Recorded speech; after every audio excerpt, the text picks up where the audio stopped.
The night the stranger staggered into Yancy Maverick's stable, thunder shook the heavens like God himself was furious. Yancy hadn't believed in signs or omens since the war, but later he'd remember how the lightning had briefly illuminated her face, frightened, determined, and beautiful just before she collapsed at his feet. Columbia, Montana Territory, 1878, was barely a town worth marking on a map. It existed because of silver, survived because of cattle, and remained lawless because men like Yancy Maverick deemed it so. At 32, Yancy had built a reputation that made men step aside when he entered a room.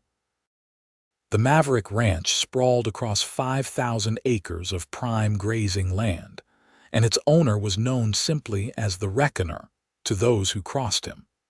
That rainy April night, Yancy had gone to check on a pregnant mare when he noticed the barn door slightly ajar.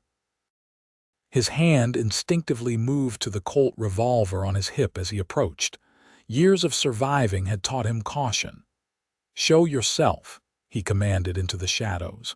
"I don't miss, and I don't ask twice." A rustling came from behind the hay bales, followed by the sound of labored breathing. Yancy struck a match, lit a lantern, and raised it high. The warm glow revealed a woman huddled in the corner, drenched to the bone, clutching a small bundle to her chest. Her eyes met his wide, brown, and terrified. "Please," she whispered, her voice barely audible above the rain hammering the roof. "They'll kill me if they find me." Before Yancy could respond, the woman swayed and collapsed. He moved quickly, catching her before she hit the ground. The bundle in her arms gave a small cry, a baby, no more than a few months old. Yancy stood frozen, the unconscious woman in his arms, a crying infant between them, rain leaking through the stable roof. This was trouble he didn't need. Columbia was finally settling down after the hanging of the Barrett gang last month. Yancy had played his part in that bloody business, and the last thing he wanted was more complications. But something about her face, even streaked with mud and fear, stirred something he thought had died at Shiloh 13 years ago. "Damn it all," he muttered, lifting her fully into his arms. The baby continued to whimper. "Hush now, little one. You're safe for tonight at least." He carried them both through the rain to the main house, a sturdy 2-story structure that stood as testament to his success. Inside, he called for Mrs. Perkins, his housekeeper. "Lord have mercy," the older woman exclaimed, hurrying down the stairs in her nightgown. "What's happened?" "Found them in the stable," Yancy said, laying the woman on the sofa in his study. "She's running from something or someone. Get her dried off and into a bed. I'll take care of the child." Mrs. Perkins didn't ask questions. In 5 years of working for Yancy Maverick, she'd learned that his word was law, even when it contradicted his infamous reputation. While Mrs. Perkins tended to the woman, Yancy awkwardly held the infant, a little girl with a tuft of dark hair. She'd stopped crying and was now staring up at him with curious eyes. "What trouble have you brought to my door, little one?" he asked softly, surprising himself with the gentleness in his voice. An hour later, Mrs. Perkins reported that their uninvited guest was settled in the guest bedroom, feverish but sleeping. "She's been beaten, Mr. Maverick," the housekeeper said gravely. "Not recently, but the marks are there, and she's half-starved, poor thing." Yancy nodded, his jaw tight. "Did she say anything?" "Her name," she woke briefly, "said her name is Lillian Carter. The baby is her daughter, Emma." Yancy poured himself a whiskey and stared into the fireplace. "In the morning, I want you to ride into town, get whatever a woman and baby might need. Don't tell anyone they're here. And if she wakes, tell her she's safe. For now." That night, Yancy found himself checking on their guests multiple times. The baby slept peacefully in a makeshift crib Mrs. Perkins had fashioned. Lillian Carter tossed and turned, mumbling in her sleep. In the dim lamplight, Yancy studied her face. Despite the exhaustion and fear etched into her features, she was striking high cheekbones, full lips, a small scar near her right eyebrow that somehow enhanced rather than detracted from her beauty. Dawn broke clear and cold. Yancy had been up since before first light, working with his foreman, Eduardo, to prepare for the spring cattle drive. They were in the corral when Yancy noticed riders approaching 3 men, moving with purpose. "We have company," Eduardo said, his hand moving to his sidearm. Yancy recognized the lead rider, Sheriff Walter Briggs, a man who wore his badge as if it entitled him to respect he hadn't earned. "Maverick," Briggs called, reining in his horse. "Need a word." Yancy leaned against the fence post. "Sheriff, what brings you out so early?" Briggs dismounted, flanked by his deputies. "Looking for someone, a woman and a child. Thought they might have come this way." "Lot of women and children in the territory," Yancy replied evenly. "Any particular reason you're looking for these ones?" "Husband's looking for them. Says she stole his property and ran off."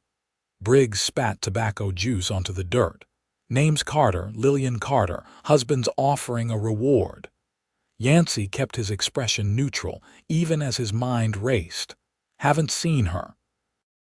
But if a man can't keep track of his wife and child, might be he doesn't deserve to have them. Briggs's eyes narrowed. "This ain't about what you think, Maverick. Law says a woman belongs with her husband. And what law says you ride onto my land without an invitation?" Yancy pushed off the fence post. At 6'3", he towered over the sheriff. "If I see this woman, I'll let you know. Until then, my cattle are getting restless." The threat wasn't subtle. Sheriff Briggs might have the badge, but everyone knew who truly controlled Columbia and the surrounding territory. "Just doing my job," Briggs muttered, mounting his horse.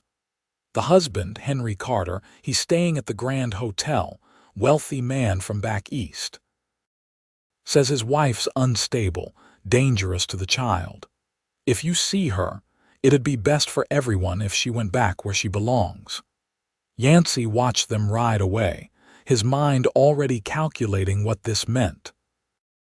Wealthy husband, a wife on the run, law enforcement involved. This was exactly the kind of trouble he'd spent years avoiding. When he returned to the house, he found Lillian Carter standing at the bottom of the stairs, the baby in her arms. She'd been cleaned up, wearing one of Mrs. Perkins's dresses that was too large for her slender frame. Her dark hair fell past her shoulders, and without the mud and rain, Yancy could see she was even more beautiful than he'd first thought. But it was her eyes that caught him, defiant, intelligent, and still very afraid. "You're leaving," she said. It wasn't a question. "Not exactly the greeting I expected from someone I pulled out of a storm," Yancy replied, removing his hat. "I heard riders, and I know what men like you do when there's money involved." Her voice was stronger than the night before, with a hint of an Eastern accent. "How much is he offering to return his property?" The bitterness in her voice told Yancy everything he needed to know. "I didn't ask, and you're not property, Mrs. Carter." Her eyes widened slightly, clearly surprised he knew her name. "He found me then. Sheriff was here, said your husband's in town looking for you and the child." Lillian clutched the baby tighter. "And you told them?" "That I haven't seen you." Yancy moved past her into the study, pouring 2 cups of coffee from the pot Mrs. Perkins kept warm on the small stove. He offered one to Lillian, who hesitated before accepting it with her free hand. "Why would you lie for me? You don't know me." Yancy took a sip from his cup. "I know enough. Know that women don't run from good men. Know that fear I saw in your eyes last night was real." He set his cup down. "What I don't know is why you chose my stable of all places." Lillian sat carefully in a chair, adjusting the baby in her lap. "I didn't choose it, I was just running." It was raining dark, I saw the light from your stable. I thought I could rest just for a moment." "Your husband, he's not my husband," she interrupted sharply. "Not anymore. Not after what he did." Yancy waited, sensing there was more she needed to say. Lillian stroked her daughter's hair. "Henry Carter is a monster who wears the face of a gentleman. I met him in Boston 3 years ago. He courted me, charmed my father, promised me the world." She looked up, meeting Yancy's gaze directly. "2 months after we were married, he broke 3 of my ribs because dinner was cold." Yancy's expression didn't change, but his hand tightened around the coffee cup. "When I discovered I was with child, I thought things would improve. They got worse. He said I was getting fat, ugly. The night Emma was born, he was with another woman."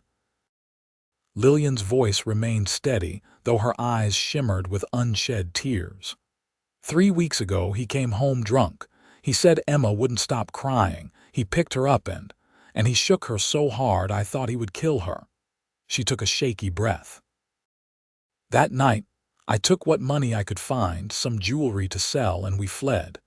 I knew if we stayed, one of us would end up dead. Probably me." Yancy stood and walked to the window, looking out over his land. The morning sun cast long shadows across the pastures where his cattle grazed.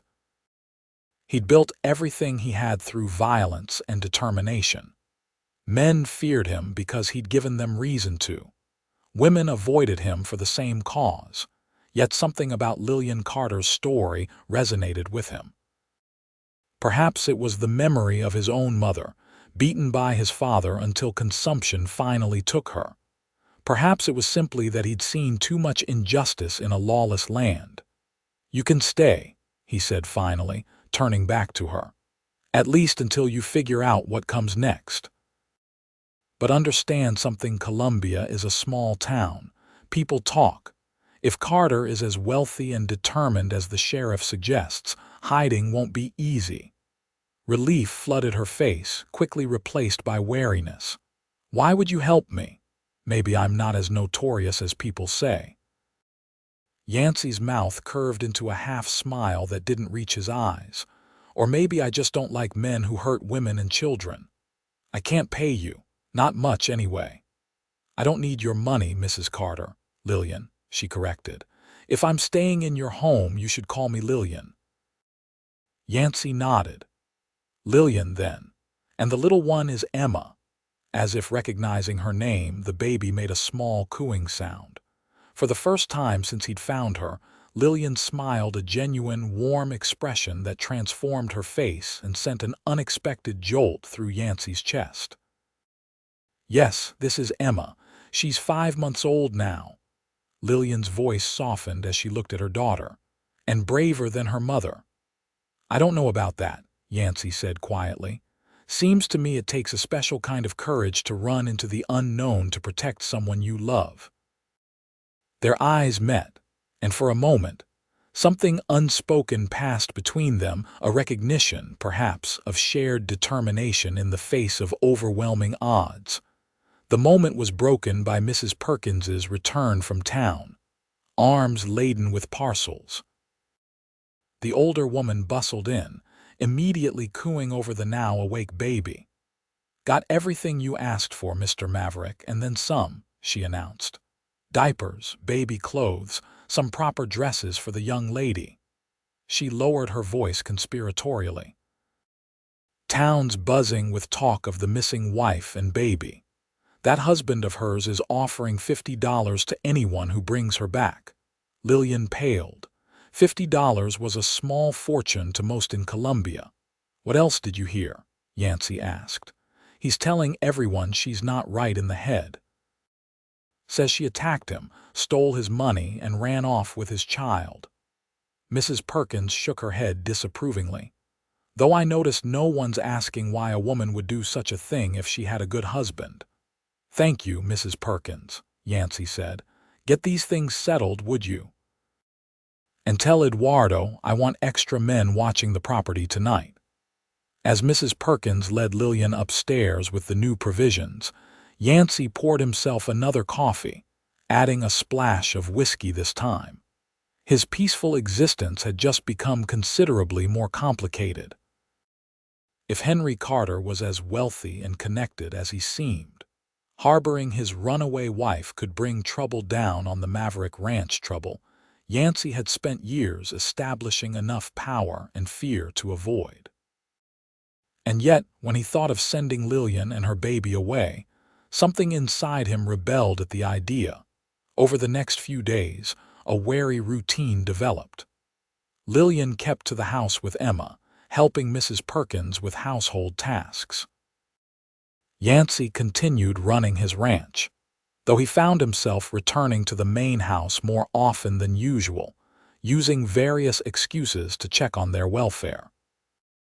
On the fourth evening, he returned from a long day of work to find Lillian in the kitchen, Emma asleep in a basket nearby, while she kneaded bread dough with practiced hands. "Mrs. Perkins mentioned you enjoy fresh bread," she said by way of explanation. "It seemed a small way to repay your kindness." Yancy removed his hat, suddenly conscious of the dust covering his clothes and the stubble on his jaw. "You don't need to earn your keep. I've never been comfortable with charity." She continued working the dough, her movements methodical and soothing to watch. "Besides, it helps to keep busy, keeps me from thinking too much." Yancy poured himself water from the pitcher. "About your husband, about what happens next." Lillian shaped the dough into a loaf. "I can't hide forever. Not here, not anywhere. You're safe here." Her hands stilled. "For now, but men like Henry don't give up what they consider theirs, and he has the law on his side. Law doesn't reach very far in these parts, far enough." Lillian looked up at him. "I've heard the talk from Mrs. Perkins. I know who you are, Mr. Maverick. The Reckoner, they call you. A man who's killed others for crossing him." Yancy didn't deny it. His reputation wasn't unearned, though the stories had grown wilder than the reality. "War teaches a man to be hard or to be dead. I chose the former."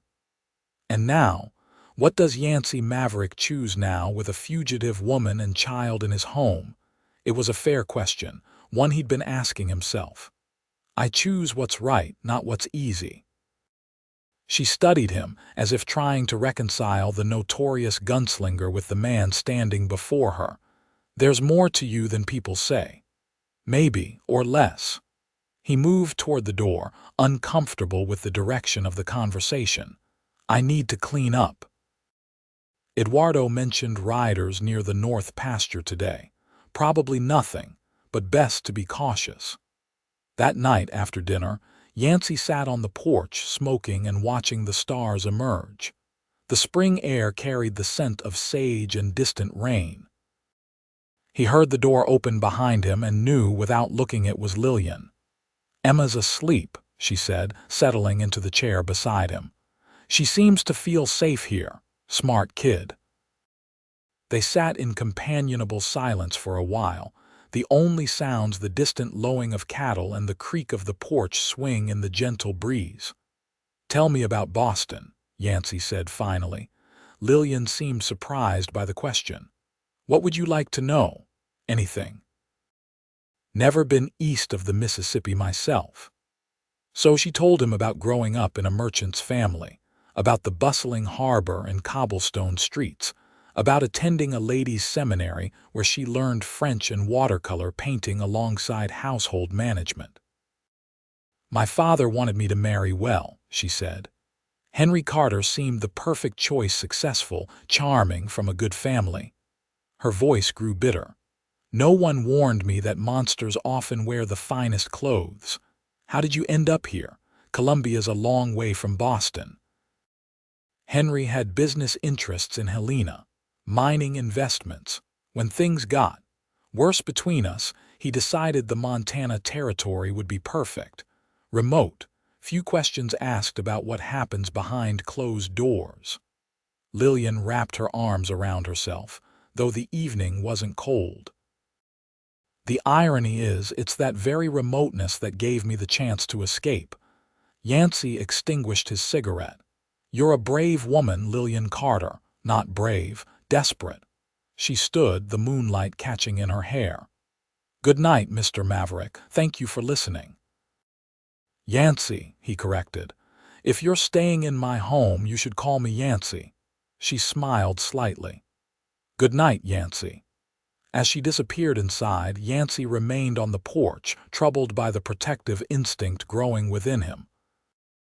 It had been years since he'd allowed himself to care about anything beyond his land and his reputation. Caring was dangerous. Caring made a man vulnerable. The next morning brought a visitor to the ranch, Thomas Green, owner of Columbia's only bank and one of the few men in town Yancy considered a friend, or at least a reliable ally.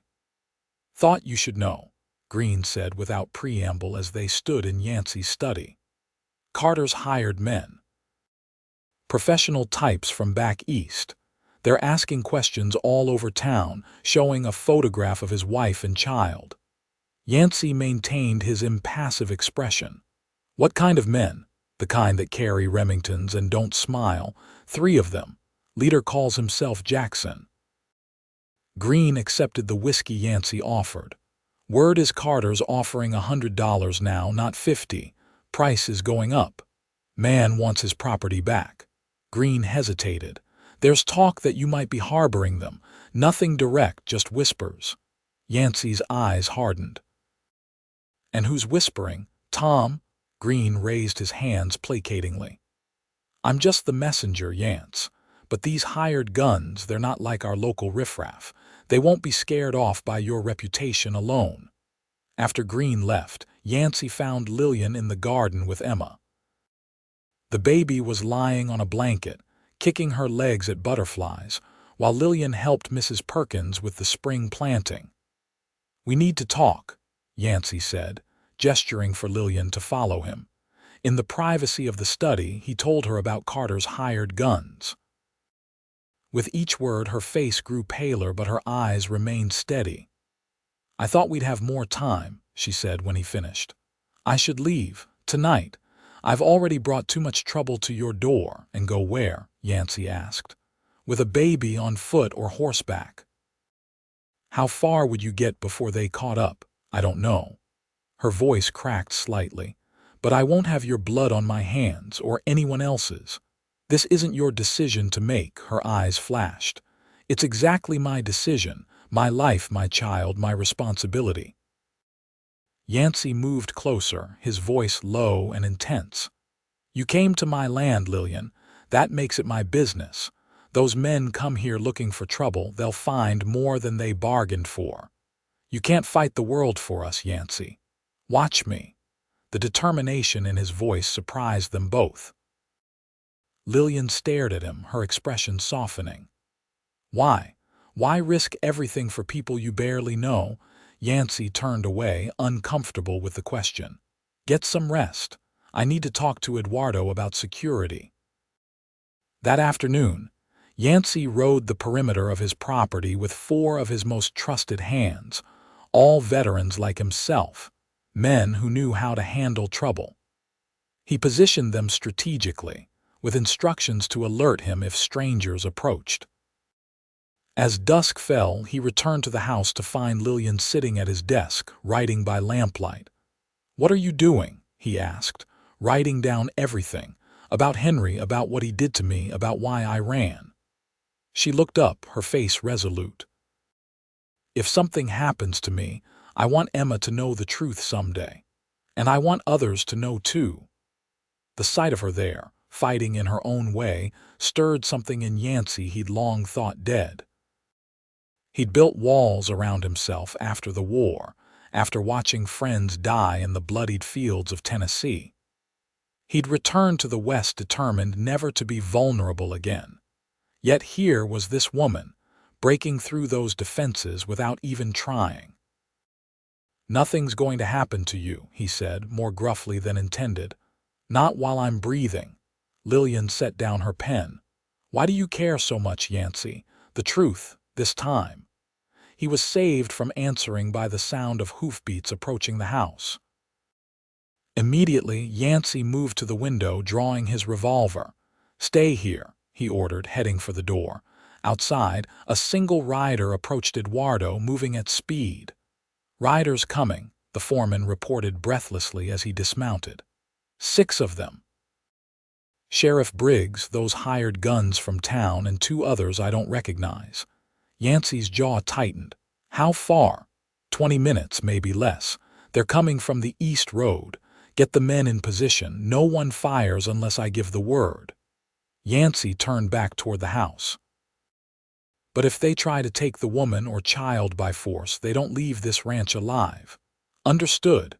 Eduardo nodded grimly, remounting his horse. Inside, Yancy found Lillian already gathering Emma and a small bundle of belongings. "You heard?" he asked. "Enough." She clutched her baby tightly. "Is there somewhere we can hide?" Yancy considered their options. The house was defensible but obvious. The old root cellar. Behind the smokehouse. Eduardo's wife and son used it during the Blackfoot raid 3 years back. He led them quickly across the darkening yard to a small, half-buried structure behind the smokehouse. The entrance was concealed by shrubs, and inside, though damp and musty, it was surprisingly spacious. "Stay here," he instructed, lighting a small lantern. "No matter what you hear, don't come out unless it's me or Mrs. Perkins calling for you." Lillian caught his arm as he turned to leave. "Yancy, thank you for everything." In the dim lantern light, her face was a study in shadows and determination. Without thinking, Yancy reached out, his rough hand gently touching her cheek. "Stay safe. That's all the thanks I need." The moment stretched between them, charged with unspoken words. Then Emma whimpered, breaking the spell, and Yancy withdrew his hand. "I'll come back for you when it's over," he promised, closing the cellar door behind him. By the time the riders reached the main house, Yancy was waiting on the porch, seemingly alone but with Eduardo and 3 other men positioned strategically nearby. Mrs. Perkins had been sent to the bunkhouse for safety. Sheriff Briggs led the group, looking uncomfortable. Beside him rode a well-dressed man with a neatly trimmed beard. Henry Carter, Yancy surmised. The other 4 were clearly hired guns, hard-faced men with the practiced ease of those who killed for a living. "Evening, Sheriff," Yancy called casually, not rising from his chair. Unusual time for a social call. Briggs cleared his throat. "This is Mr. Henry Carter. He's looking for his wife and child. Has reason to believe they might be here." Henry Carter urged his horse forward. He was handsome in a conventional way, with the polished appearance of Eastern money. But there was something cold in his eyes that set Yancy's teeth on edge. "Mr. Maverick," Carter said smoothly, "I apologize for the intrusion, but I'm desperate to find my family. My wife is unwell. She took my daughter and fled during an episode of her illness." "That right," Yancy drawled.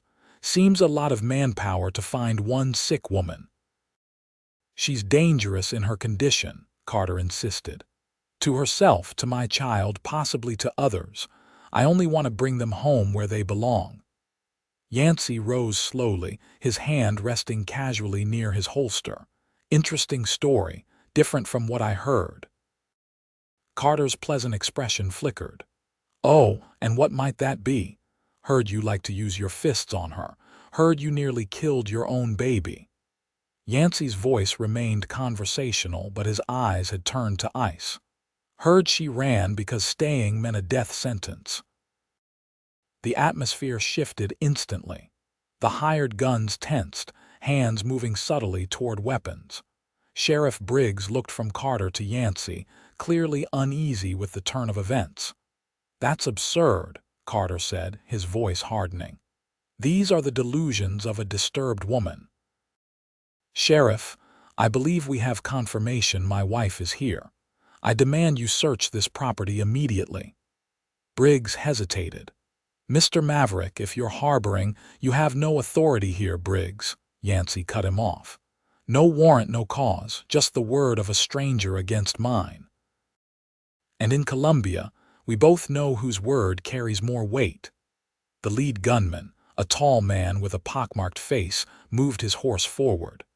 "Mr. Carter isn't paying us to stand around talking, Maverick. Either you produce the woman and child or we start searching. One way or another." From the shadows around the property, Yancy's men emerged, rifles raised. Eduardo stepped onto the porch beside his employer, shotgun in hand.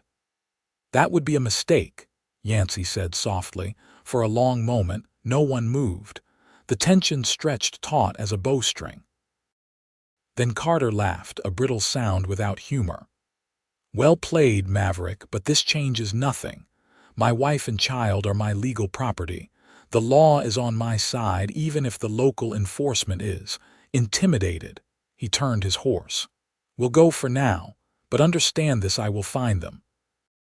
And when I do, anyone who helped her will face the consequences." "One more thing, Carter," Yancy called as they prepared to leave. "If I ever see you on my land again, they'll find pieces of you across 3 counties. After the riders disappeared into the darkness, Eduardo approached Yancy. "They'll be back, with more men next time, I know."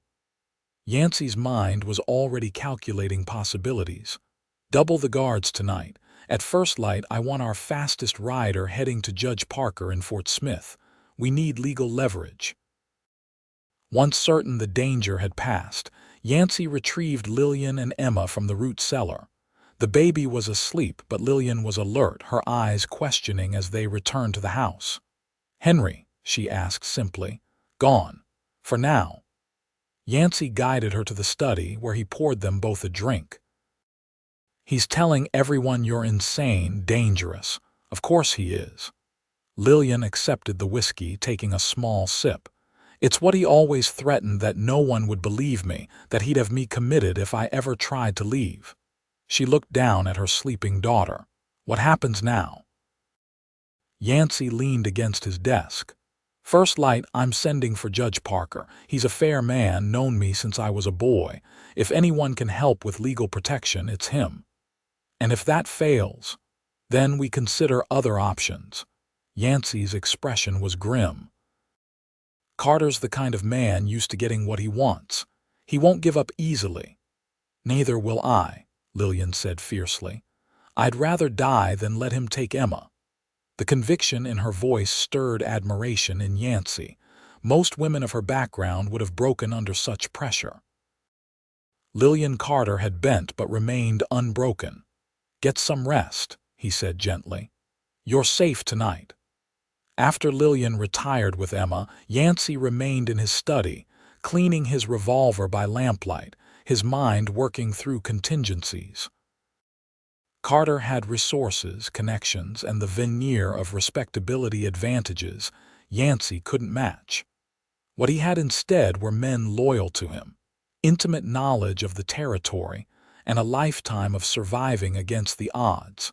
It would have to be enough. Dawn broke clear and cold. Yancy had slept little, checking the property throughout the night. He found Lillian in the kitchen, Emma in a basket nearby, helping Mrs. Perkins prepare breakfast. "You look terrible," Lillian observed, pouring him coffee. "Appreciated," Yancy replied dryly, accepting the cup. Despite his exhaustion, the domestic scene before him stirred something unexpected, a glimpse of what a different life might look like. He pushed the thought away. "My man's riding for Fort Smith today. It's 3 days hard travel each way, so we'll need to hold tight for at least a week." "And you think this judge will help?" Judge Parker is known as the hanging judge to some, but he's fair. Believes in justice, not just law. Yancy sipped his coffee. "He'll listen to your story." Their conversation was interrupted by Eduardo rushing in. "Riders coming, a lot of them." Yancy was on his feet immediately. "Carter, no, different direction, and they're flying a cavalry guidon." Relief washed over Yancy. "Captain Reynolds must have gotten my message from last week about the Blackfoot movements." He turned to Lillian. "U.S. Cavalry friends. This could work in our favor." Captain James Reynolds had served with Yancy during the war before joining the regular army. Their paths had crossed periodically in the years since, maintaining a wary friendship built on mutual respect. Yancy met the cavalry detachment in the yard, Reynolds and 12 men, dust-covered from hard riding. "Maverick," Reynolds greeted him, dismounting.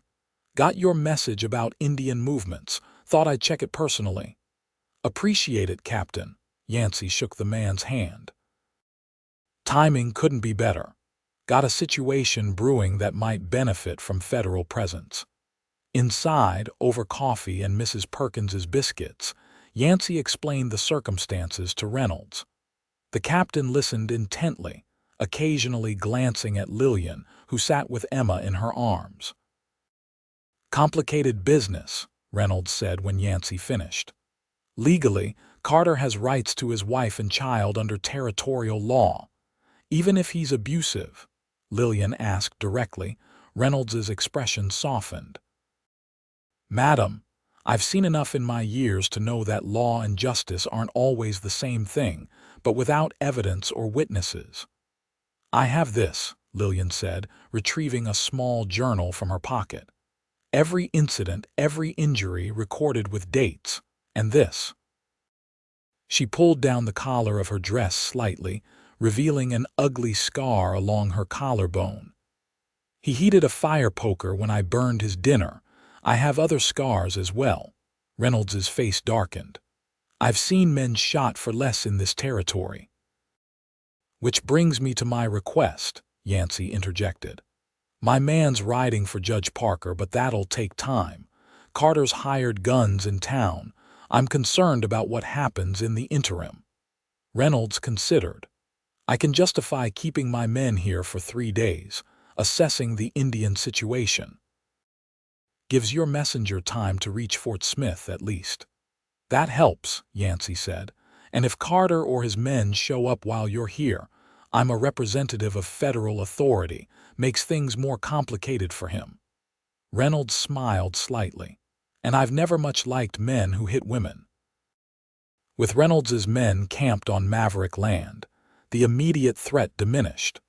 For 3 days, a strange calm settled over the ranch. Lillian and Emma remained close to the house, while Yancy divided his time between ranch business and strategic planning with Reynolds.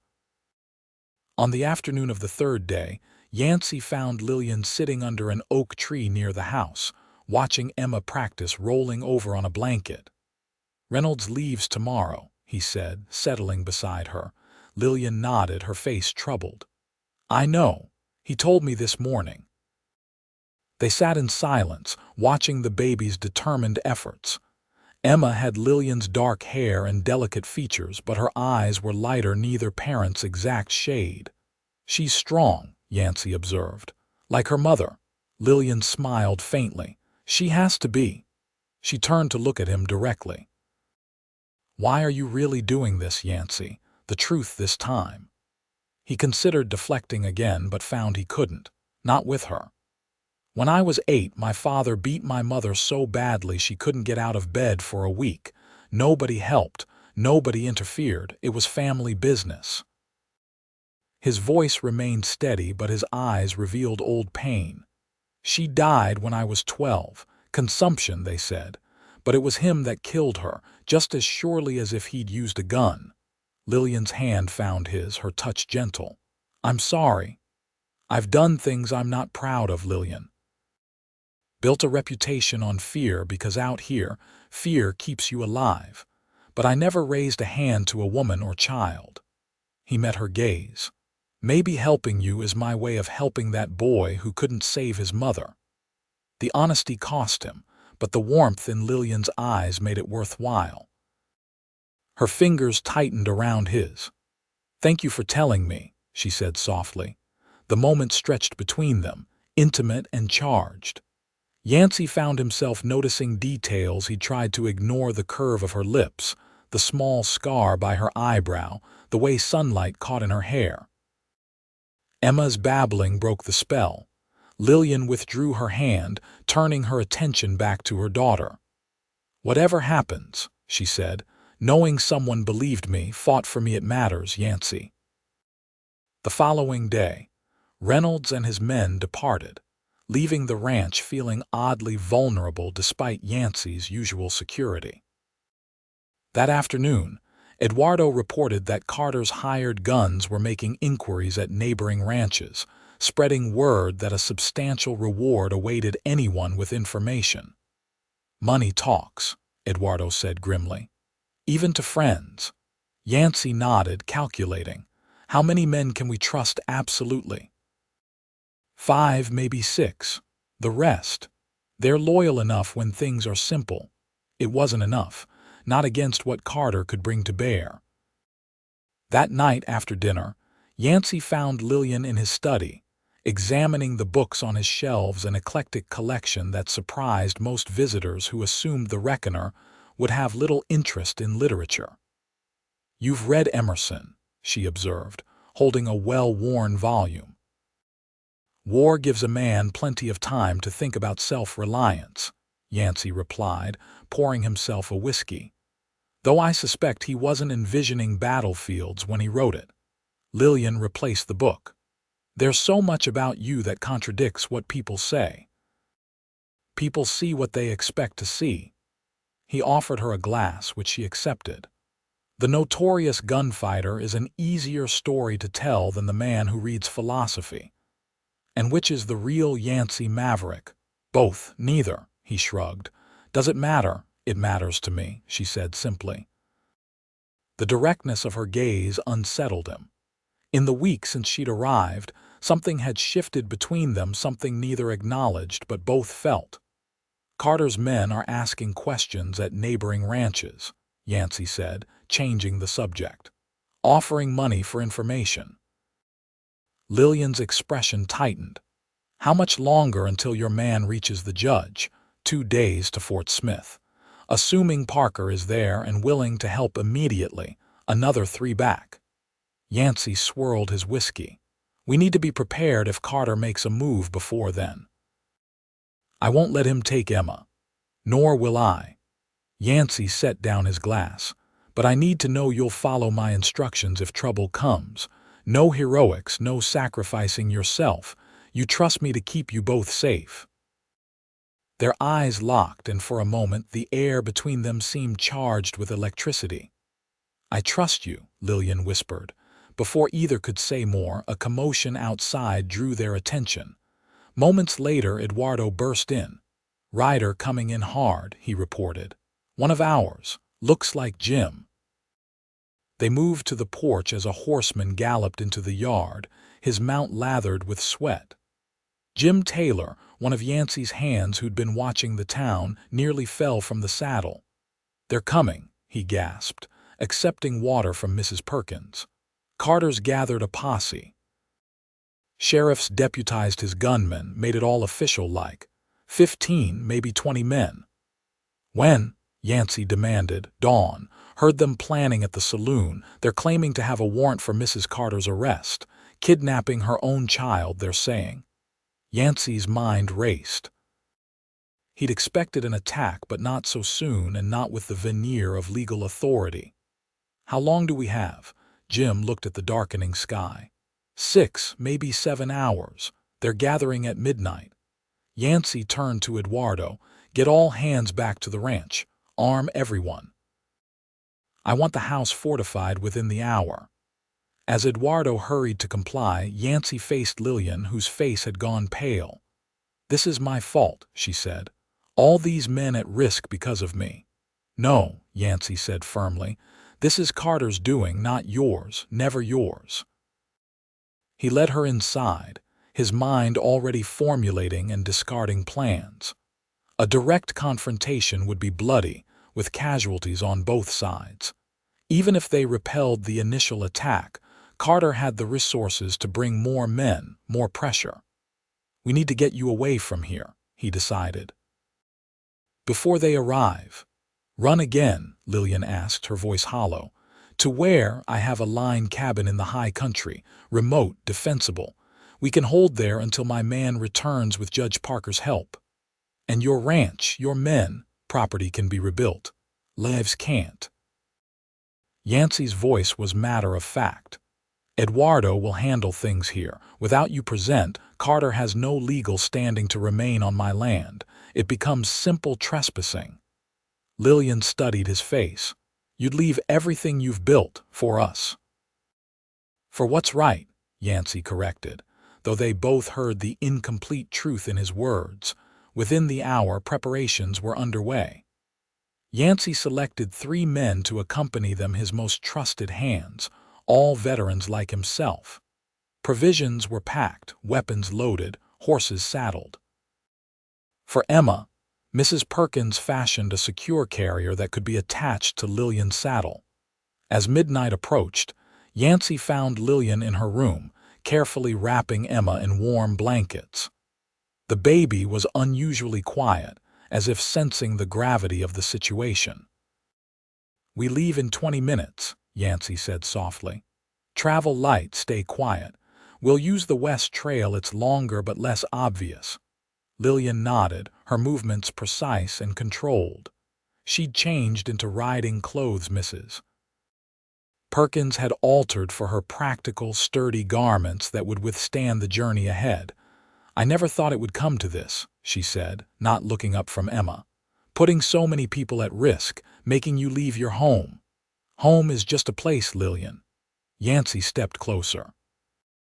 Some things matter more.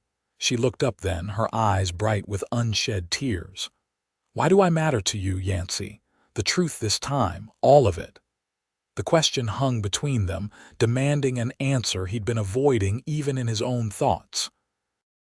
In the dim lamplight, with danger approaching and the future uncertain, pretense seemed pointless. Because when I look at you, I see something I thought was lost to me, he said, his voice low.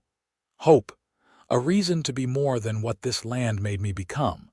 Lillian's breath caught. She stood, still holding Emma, and moved closer to him. And what if I said you've given me the same gift? The hope that there are good men in this world, that I didn't make a mistake believing in love once. The word hung in the air between them. Love. Too soon to claim, too powerful to deny. Yancy reached out, his rough hand gently touching her cheek. When this is over, don't make promises yet, she whispered. Just get us through tonight. A knock at the door interrupted them. Eduardo, his expression grave. Time to go, boss. The small party slipped away from the ranch under cover of darkness. Yancy, Lillian with Emma, and 3 armed men. They took the Western Trail, a rarely used path that wound through dense forest before climbing into the mountains. Behind them, Eduardo would lead the defense of the main ranch, with instructions to avoid bloodshed if possible but stand firm on Maverick property rights. It was a delicate balance, maintaining the legal high ground while protecting what mattered. They rode in silence, the only sounds the soft footfalls of their horses and the occasional whimper from Emma, quickly soothed by Lillian's gentle murmurs. Yancy led the way, his senses heightened, alert to any sign of pursuit or danger. 3 hours into their journey, as they navigated a narrow pass, one of the men raised his hand in warning. They halted, listening. In the distance, faint but unmistakable, came the sound of multiple horses. They're tracking us, the man whispered. Yancy's mind raced. They'd been careful, but Carter's men must have anticipated this move, perhaps splitting their forces. How many? He asked. Can't tell, at least 5, maybe more. Yancy made a quick decision. Jackson, take Mrs. Carter and the baby to the cabin. You know the way. Wilson, Matthews, you're with me. We'll delay them, then circle around to meet you.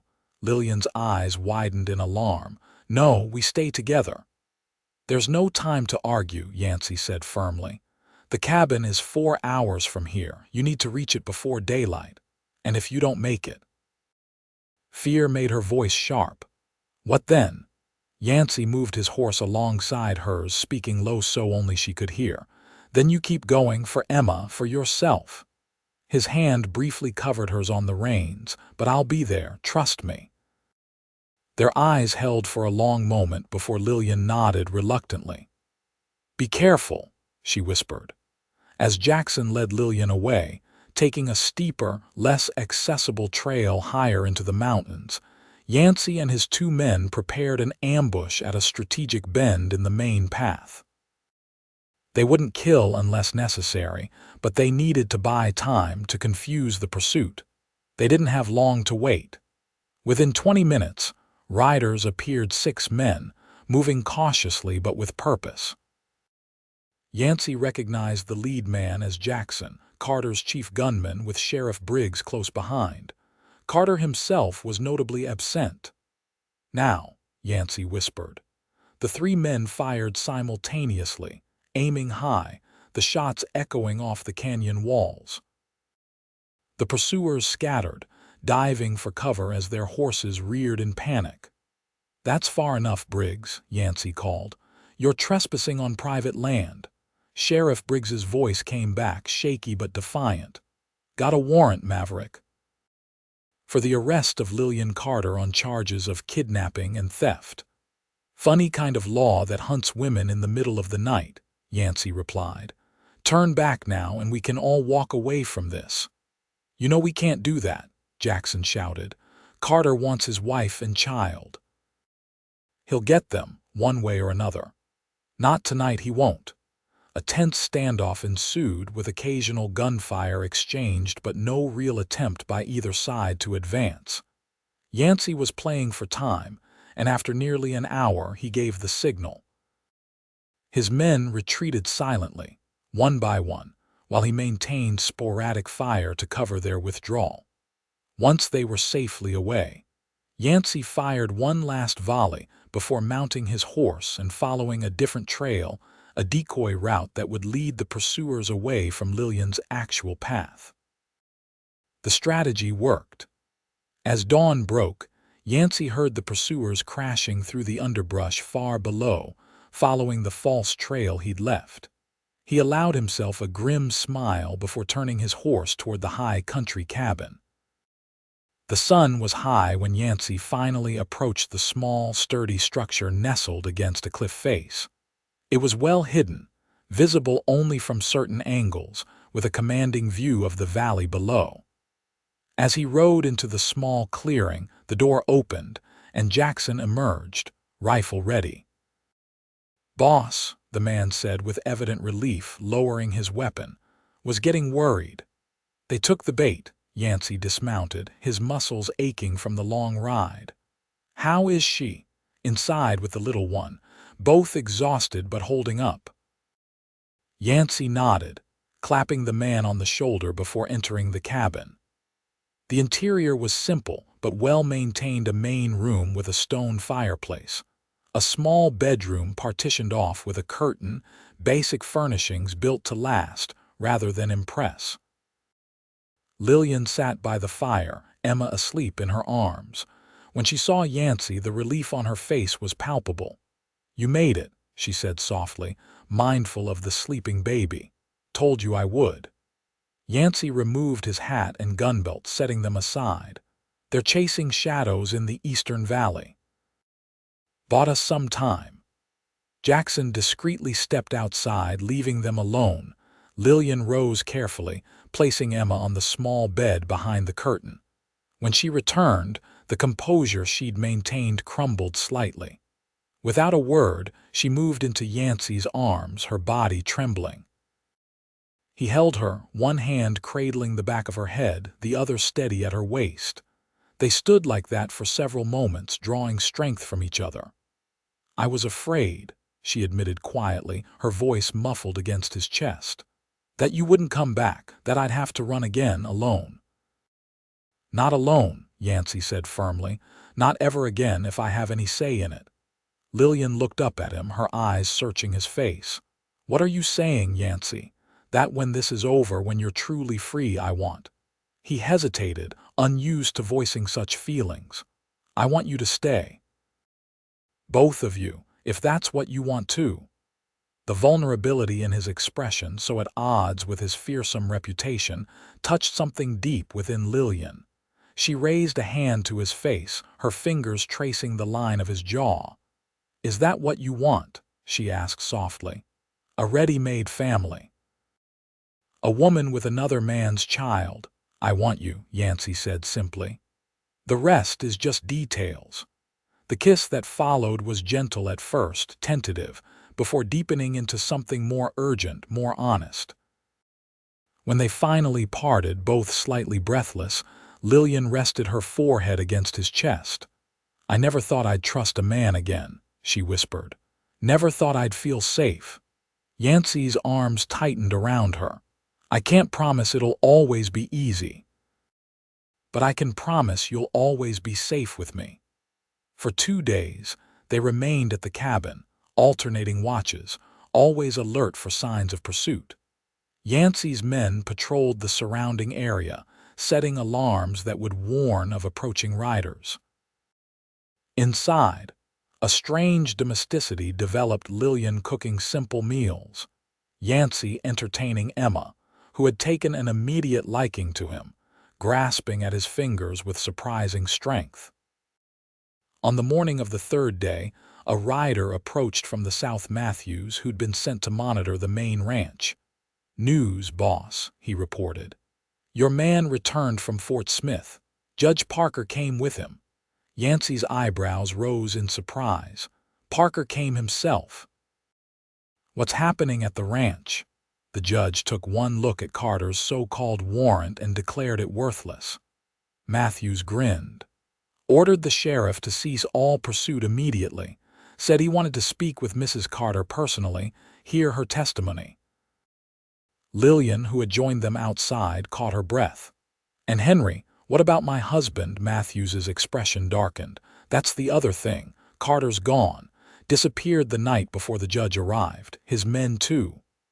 Yancy and Lillian exchanged concerned glances.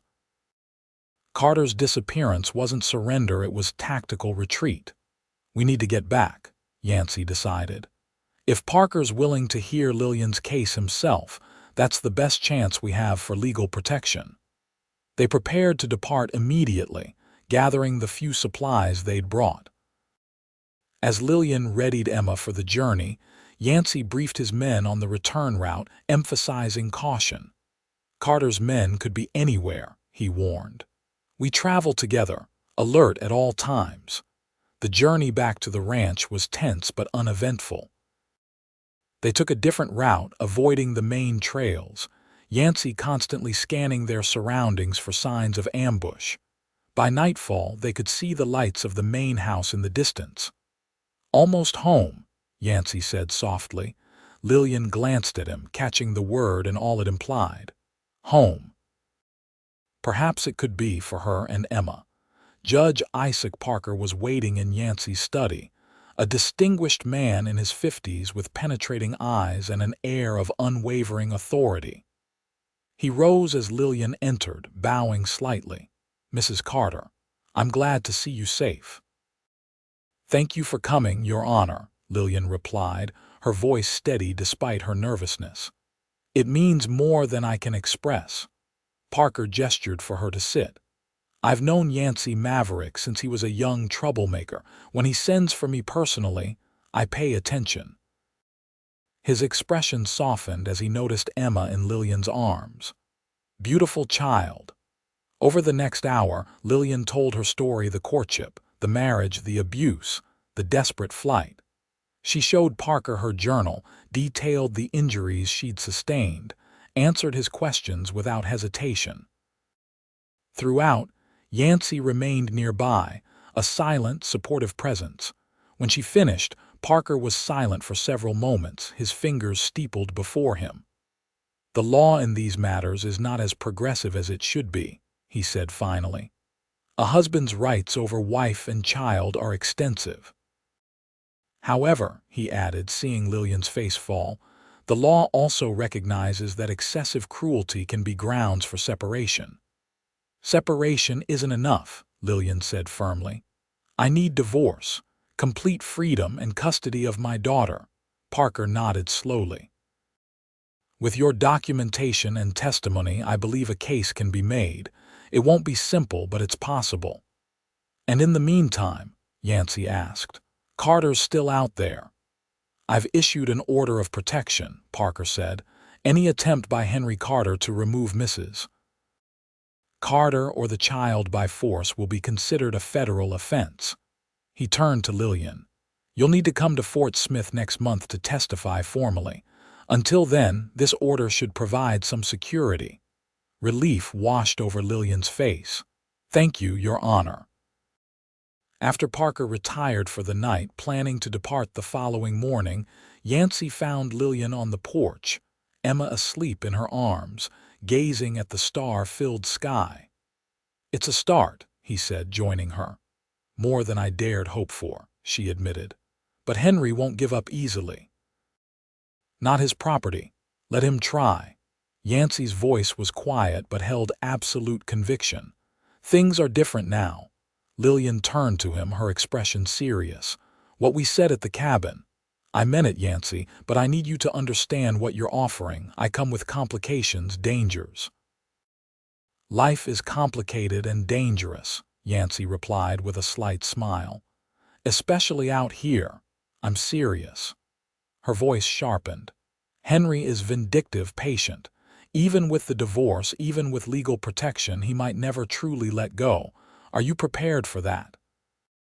To always be looking over your shoulder. Yancy considered her words carefully before answering. Before you came, I was existing, not living. Building walls, maintaining a reputation, accumulating land and cattle and money. He looked out over his property, his empire built on determination and blood. None of it meant anything. It was just passing time until the end. He turned back to her, his eyes reflecting the starlight. You and Emma gave me something to fight for beyond myself, something worth the risk.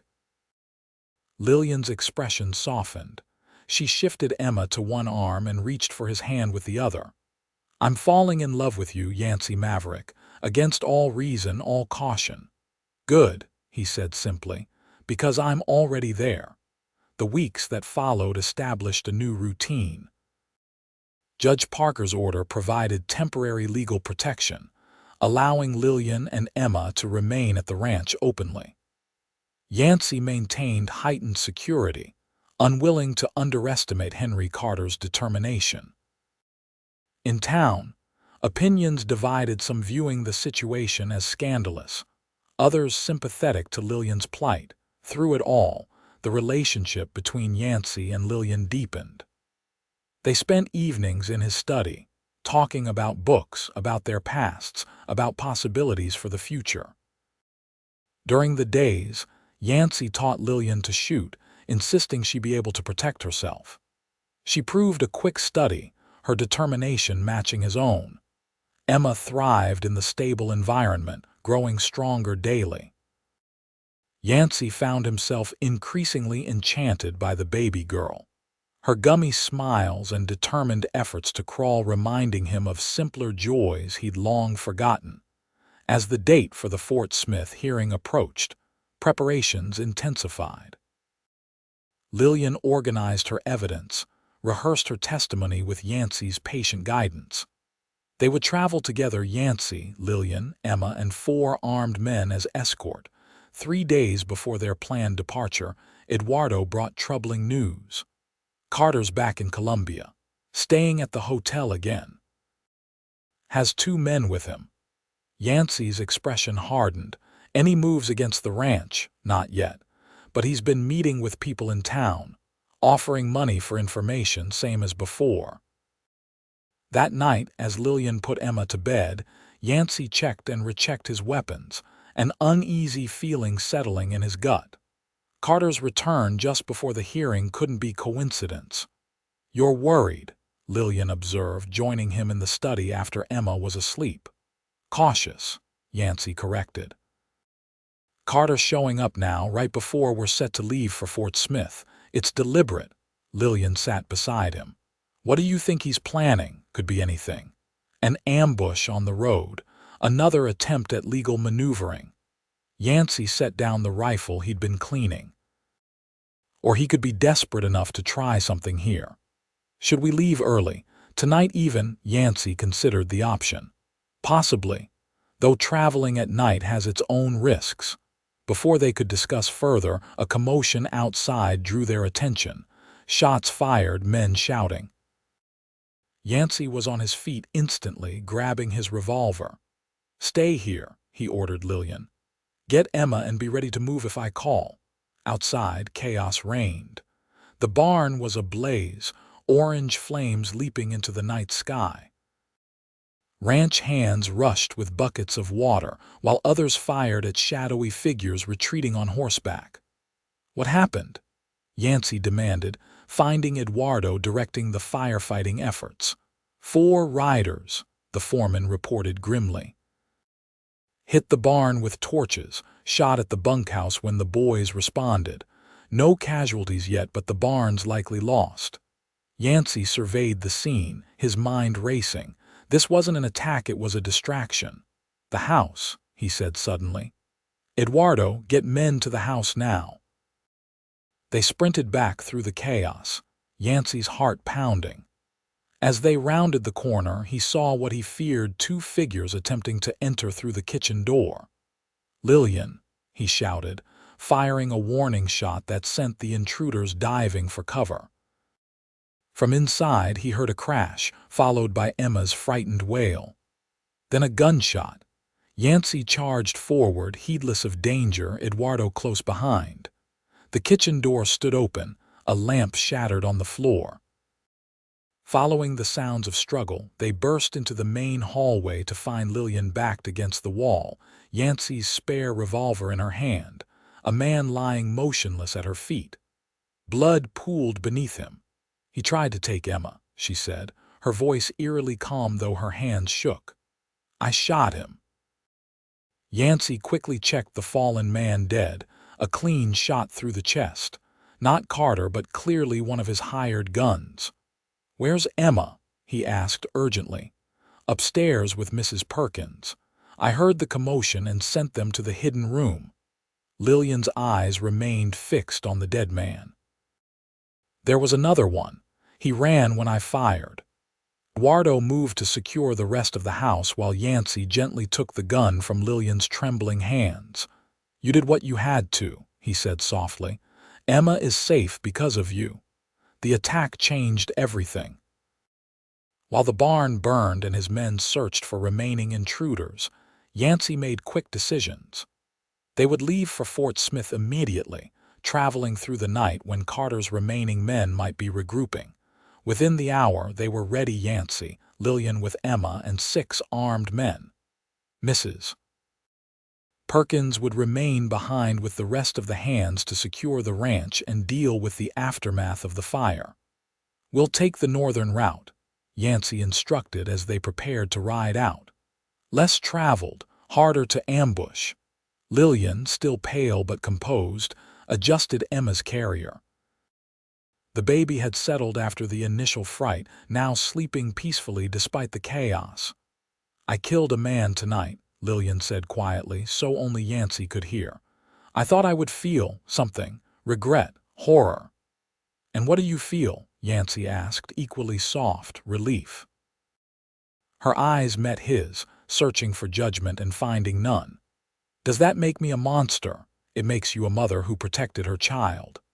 Yancy touched her cheek briefly. "The world isn't divided into monsters and saints, Lillian. Most of us live somewhere in between, doing what we must." Their journey to Fort Smith was tense but uneventful. They traveled hard, stopping only when necessary for the baby's needs. By the time they reached the federal courthouse, all were exhausted but vigilant. Judge Parker received them immediately, concerned by the urgency of their arrival. When informed of the attack on the ranch, his expression darkened. "This changes matters," he said gravely. "Attempted kidnapping is a federal offense, as is arson." He turned to Lillian. "I'll hear your testimony today, Mrs. Carter. No need to wait for the formal hearing." For 3 hours, Lillian spoke, presenting her evidence, answering Parker's questions with clarity and conviction. Yancy remained nearby, holding Emma when Lillian needed both hands to demonstrate a point or show a document. When she finished, Parker sat silently for several moments, considering. "I've heard enough," he said finally. "I'm prepared to grant your petition for divorce on grounds of extreme cruelty. Furthermore, I'm issuing a warrant for Henry Carter's arrest on charges of attempted kidnapping, arson, and conspiracy to commit violence." Relief washed over Lillian's face. "And Emma, custody. The child remains with you, Mrs. Carter, or should I say Miss Carter now?" Tears filled Lillian's eyes. "Thank you, Your Honor, I don't have words." Parker raised a hand. "Justice doesn't require thanks, madam, only truth." He glanced at Yancy. "I've arranged accommodations for you all at the hotel. Federal marshals will ensure your safety until Carter is apprehended." As they left the courthouse, Lillian walked with a new lightness, as if a great weight had been lifted. Emma, sensing her mother's mood, babbled happily in Yancy's arms. "It's over," Lillian said wonderingly. "Truly over." Yancy wasn't as certain. Men like Carter didn't surrender easily, but he kept his doubts to himself, unwilling to dampen her joy. "You're free," he said instead. "Both of you." That evening, after settling into their guarded hotel rooms, Yancy arranged for dinner to be brought up. Emma was already asleep, exhausted from the journey and excitement. Over the simple meal, Lillian reached for Yancy's hand across the table. "What happens now, after Carter is found?" "That depends on you," Yancy said, his thumb tracing circles on her palm. "You're free to go anywhere, do anything. And if I want to go home, to the ranch," the hope in her voice matched the feeling expanding in his chest, "then we go home, together." "As what, Yancy?" Her eyes held his, unwavering. "Your guest, your woman, as my wife," he said without hesitation. "If you'll have me." Lillian's breath caught. "Are you certain? It's all happened so quickly." "I've never been more certain of anything." Yancy squeezed her hand. "I love you, Lillian. You and Emma. I want to build a life with you if that's what you want too." "Yes," she whispered, tears shining in her eyes. "That's what I want too." The kiss they shared sealed the promise between them of a future together, of healing, of hope. 3 days later, word reached Fort Smith that Henry Carter had been apprehended trying to cross into Dakota territory. With his arrest, the immediate danger passed. Judge Parker formally granted Lillian's divorce and full custody of Emma, with Carter facing trial for his numerous offenses. Before leaving Fort Smith, Yancy and Lillian were married in a simple ceremony in Judge Parker's chambers, with Emma cooing in Mrs. Perkins's arms.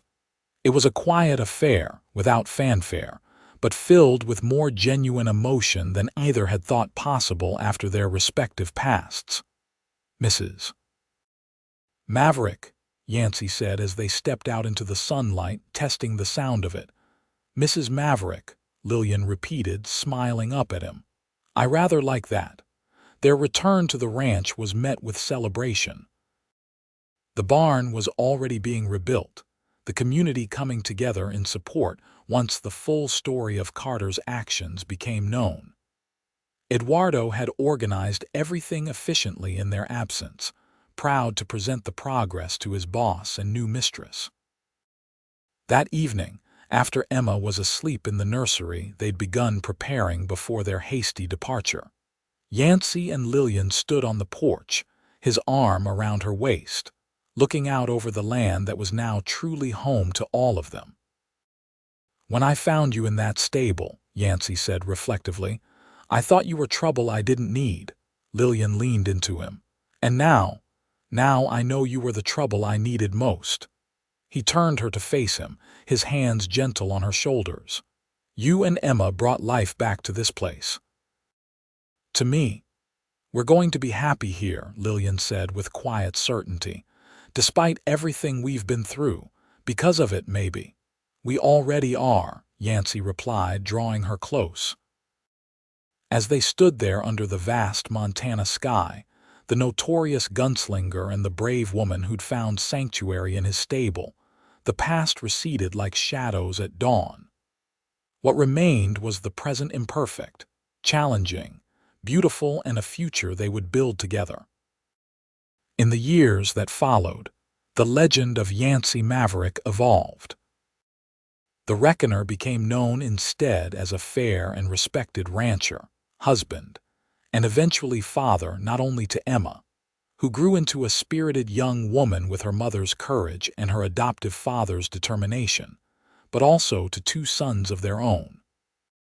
Columbia, Montana Territory, grew and changed as well, becoming a proper town with a school Lillian helped establish, a bank where Yancy served as a founding investor, and laws that protected the vulnerable rather than the powerful.